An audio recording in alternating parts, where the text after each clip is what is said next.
আজি আপুনি যি হয় বা আপুনি যেনে ধৰণৰ অৱস্থাত আছে তাৰ মূল কাৰণ হ'ল আপোনাৰ চিন্তা। আপুনি এই চিন্তাবোৰ বাচিছে। এইটো এনে এটা সত্য যিটো আপুনি মানিব নিবিচাৰিব পাৰে, কিন্তু এই সত্যটো আপুনি সলনি কৰিব নোৱাৰে। জেমছ এলেন। নমস্কাৰ বন্ধুসকল, কিতাপৰ কথা নামৰ চেনেলটোলৈ স্বাগতম। আজি আমি এজ এ মেন থিংকেট নামৰ কিতাপখনৰ পৰা কিছু কথা আলোচনা কৰিম। ইয়াৰ লেখক হ'ল জেমছ এলেন। আহক আৰম্ভ কৰোঁ। যেনে চিন্তা তেনে চৰিত্ৰ বা স্বভাৱ। লেখকৰ মতে যেনেধৰণে মানুহ নিজৰ মগজুত চিন্তা কৰে, তেওঁ ঠিক তেনেধৰণৰ মানুহ হয়। তেওঁৰ চৰিত্ৰ বা স্বভাৱ তেওঁৰ প্ৰত্যেক চিন্তাৰ সহযোগত হয়।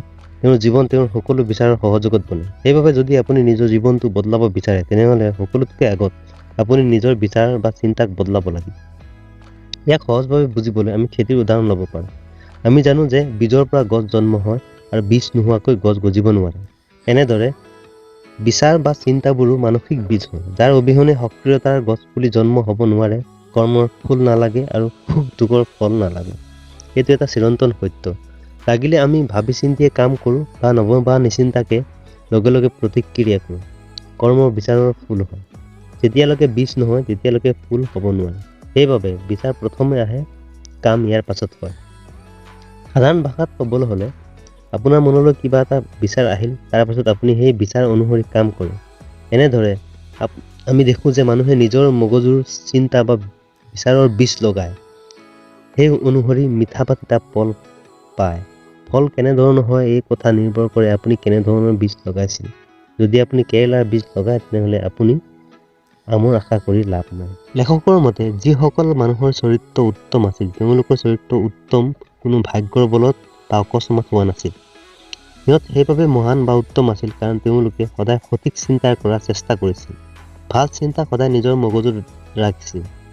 এনেদৰে যিসকলৰ চৰিত্ৰ বেয়া বহুতুল্য আছিল, সিও নিজৰ দুৰ্ভাগ্যৰ কাৰণে বা অকস্মাত হোৱা নাছিল।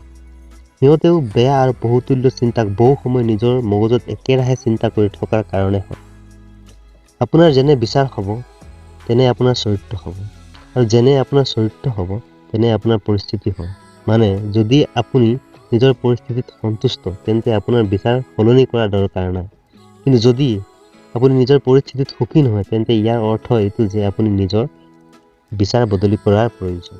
যেনে বিচাৰ তেনে পৰিস্থিতি। আমি মানুহৰ মগজুক এখন বাগিচাৰ লগত তুলনা কৰিব পাৰোঁ। এই বাগিচাখন হয়তো মন দি তৈয়াৰ কৰিব পাৰি বা যেনে ধৰণে আছে তেনেধৰণে এৰি দিব পাৰি। লাগিলে আমি ইয়াক তৈয়াৰ কৰোঁ বা এইখনক নিজৰ অৱস্থাৰ ওপৰত এৰি দিওঁ, আমি ইয়াৰ পৰা পৰিণাম নিশ্চয় পাম। এজন মালীয়ে বাগিচাখন কেনেদৰে বনাব লাগে তাৰ পৰিকল্পনা কৰে। বাগিচাখন অপতৃণৰ পৰা মুক্ত ৰাখে আৰু নিজৰ ইচ্ছা অনুসৰি ফল ফুল ৰোপণ কৰে। ঠিক তেনেদৰে মানুহেও নিজৰ মগজু নামৰ বাগিচাখনক প্ৰত্যেক সময়তে চোৱা চিতা কৰিব লাগিব। আমিও নিজৰ বেয়া আৰু অশুদ্ধ বিচাৰবোৰক অপতৃণৰ নিচিনাকৈ উঘালি পেলাব লাগিব আৰু তাত সঠিক, উপযুক্ত আৰু পবিত্ৰ বিচাৰৰ বীজ ৰোপণ কৰিব লাগিব। তেতিয়াহে আপুনি নিজৰ আত্মাৰ মালিক আৰু নিজৰ জীৱনৰ নিৰ্মাতা নিৰ্দেশক হ'ব। লেখকৰ মতে প্ৰত্যেক মানুহে যি অৱস্থাত নাথাকক লাগিলে, তেওঁৰ এই অৱস্থা নিজৰ বিচাৰৰ বাবে হয়। তেওঁ নিজৰ চৰিত্ৰক যি বিচাৰেৰে বনায়, সিয়ে তেওঁক এই অৱস্থালৈ আনিছে। জীৱনত ভাগ্য বা কপালৰ নিচিনা কোনো কথা নাই। বিচাৰৰ প্ৰতিটো বীজ লাগিলে ইয়াক মগজুত ৰোপণ কৰা হওক বা মগজুত পৰি থাকিবলৈ অনুমতি দিয়া হয়, ইয়াত শিপা মেলিব লাগি যায় আৰু নিজৰ নিচিনা ফল ফুল উৎপন্ন কৰে। সেইবাবে চিন্তা বা বিচাৰ বাছি মগজুত ৰাখিব।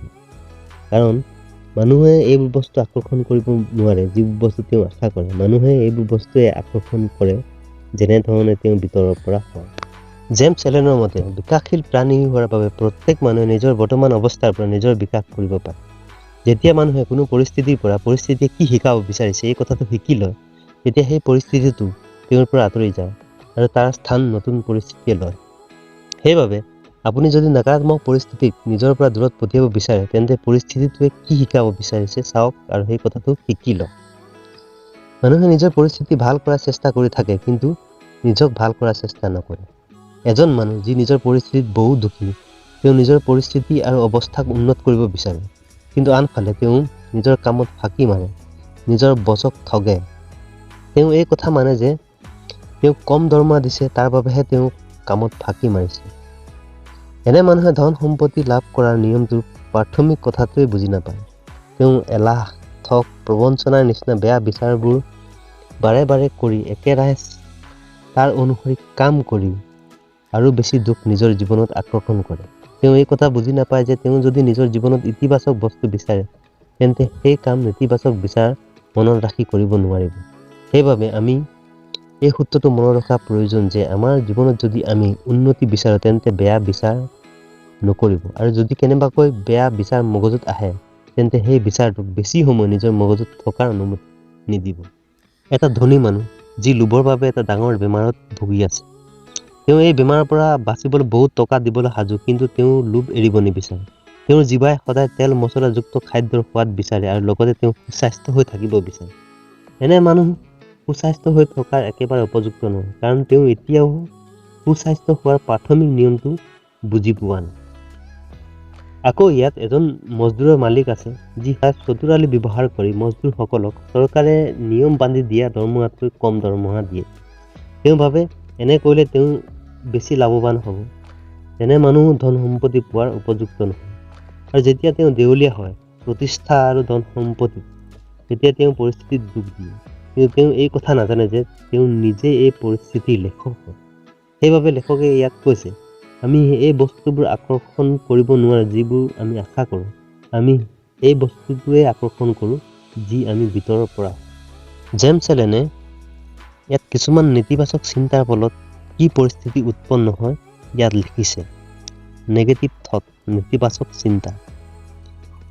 বেয়া কথা বেছি চিন্তা কৰা মানুহৰ মদাহী অভদ্ৰতাৰ নিচিনা চৰিত্ৰ বনে, যি পাছত বেমাৰ আৰু নিজৰ ধ্বংসৰ নিচিনা পৰিস্থিতি পৰিণত হয়। ভয়, সন্দেহ আৰু সিদ্ধান্ত নোলোৱা আদি চিন্তাৰ পৰা দুৰ্বল, ভয়াতুৰ আদিৰ দৰে অভ্যাসত পৰিণত হয়, যি পাছত তেওঁৰ জীৱনত অসফলতা, দুখীয়া আৰু আনৰ ওপৰত নিৰ্ভৰ কৰাৰ নিচিনা পৰিস্থিতি উৎপন্ন কৰে। এলাহৰ চিন্তাই মানুহৰ মাজত অপৰিষ্কাৰ, মিছা কথা কোৱাৰ অভ্যাস, যি পাছত অপৰাধ আৰু ভিক্ষা কৰাৰ নিচিনা পৰিস্থিতি উৎপন্ন কৰে। জ্বলন আৰু অন্য মানুহক বেয়া পোৱা চিন্তাই মানুহৰ মাজত কাজিয়া কৰা আৰু অন্য মানুহক দোষাৰোপ কৰা আদিৰ অভ্যাসত পৰিণত হয়, যি পাছত যিকোনো কামত মন নবহা, নিজৰ লক্ষ্যত মন নিদিয়া আদি ধৰণৰ ধ্বংসকাৰী পৰিস্থিতিত পৰিণত হয়। স্বাৰ্থপৰতাৰ নিচিনা চিন্তাৰ পৰা স্বাৰ্থপৰ অভ্যাস বনে, সেয়েহে পাছলৈ অন্য মানুহে তেওঁক বিশ্বাস নকৰে। ইয়াৰ ফলত দুশ্চিন্তা, অসফলতাৰ নিচিনা পৰিস্থিতি উৎপন্ন হয়। পজিটিভ থট, ইতিবাচক চিন্তা। যাৰ চিন্তা ভাল, পৰিষ্কাৰ, তেওঁৰ মাজত আত্মনিয়ন্ত্ৰণৰ অভ্যাস গঢ় লয়, যি পাছত নিজৰ জীৱনটো নিজৰ নিয়ন্ত্ৰণত আনে, যাৰ দ্বাৰা মানুহে যিকোনো পৰিস্থিতিতে সফল হ'ব পাৰে। সাহস আৰু নিজৰ ওপৰত নিৰ্ভৰতাৰ নিচিনা চিন্তাই মানুহৰ মাজত আত্মনিৰ্ভৰতাৰ অভ্যাস গঢ়ে, যি পাছত সফলতা আৰু সুখৰ নিচিনা পৰিস্থিতি আনে মানুহৰ জীৱনত।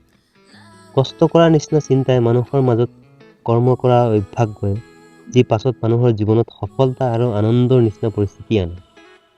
ক্ষমা কৰাৰ নিচিনা চিন্তাই মানুহৰ মাজত প্ৰাচুৰ্যৰ মানসিকতাৰ নিচিনা অভ্যাস গঢ়ে, যি পাছত নিজক এজন সৃষ্টিকাৰী বনায়, যি পাছত নিজৰ জীৱনটো নিজৰ ইচ্ছা অনুসৰি গঢ়িব পাৰে। অন্য মানুহৰ প্ৰতি ভাল চিন্তাই মানুহৰ মাজত মৰম আৰু দয়াবানৰ নিচিনা অভ্যাস গঢ়ে, যি পাছত সফল আৰু আনন্দময় পৰিস্থিতি বনায়। লেখকৰ মতে, লাগিলে বিচাৰ বা চিন্তা ভাল হওক বা বেয়া হওক, যদি এই চিন্তা বহু সময় মানুহৰ মগজুত থাকে তেন্তে মানুহৰ চৰিত্ৰত আৰু তেওঁৰ পৰিস্থিতিত ইয়াৰ ফলাফল উৎপন্ন হয়। ইয়াত আমি এটা মহান কথা বুজি পাওঁ যে কোনো মানুহে চিধা নিজৰ পৰিস্থিতি সলনি কৰিব নোৱাৰে, কিন্তু তেওঁ নিজৰ বিচাৰ বা চিন্তাক সলনি কৰি নিজৰ পৰিস্থিতি সলনি কৰিব পাৰে। জেমছ এলেনৰ মতে, যদি আপোনাৰ পৰিস্থিতি ভাল নহয় তেন্তে কপালক দুখ নিদিব, এইটো আপোনাৰ দোষ। আপুনি ঈশ্বৰৰ সন্তান। ঈশ্বৰে কেতিয়াও নিবিচাৰে যে আপুনি দুখত জীৱনটো পাৰ কৰক। ঈশ্বৰে আপোনাৰ জীৱনটোত বহু দুখ লিখা নাই যি আপুনি ভোগ কৰি আছে। এই সকলো কষ্ট আপুনি নিজৰ বিচাৰৰ কাৰণে ভোগ কৰিব লগাত পৰিছে। সেইবাবে নিজৰ কপালক দুখ দিয়া বন্ধ কৰক আৰু নিজৰ বিচাৰবোৰ সলোৱাত মন দিয়ক। নেতিবাচক বিচাৰ, নেতিবাচক দৃষ্টিকোণৰ বদলি ইয়াৰ জেগাত ইতিবাচক চিন্তা, ইতিবাচক দৃষ্টিকোণ গ্ৰহণ কৰক। তেতিয়া আপুনি নিজৰ চকুৰে নিজৰ কপাল বদলি হোৱা দেখিব। তেতিয়া আপুনি এই সত্যটো জানিব যে বিধাতাই কাৰো কপাল তেওঁৰ মুখলৈ চাই লিখা নাই, মানুহে নিজৰ বিচাৰৰ দ্বাৰাই নিজৰ কপাল লিখে। আশা কৰোঁ বন্ধুসকল আপোনালোকে এই ভিডিঅ'টো চাই ভাল পালে। ভিডিঅ'টো ভাল লাগিলে লাইক কৰক, কমেণ্ট কৰি জনাওক আপোনালোকৰ মতামত এই ভিডিঅ'টোৰ ওপৰত। চেনেলটো ছাবস্ক্ৰাইব কৰিব কাৰণ মই এনেধৰণৰ ভিডিঅ' বনাই থাকোঁ। ভিডিঅ'টো চোৱাৰ বাবে অশেষ ধন্যবাদ।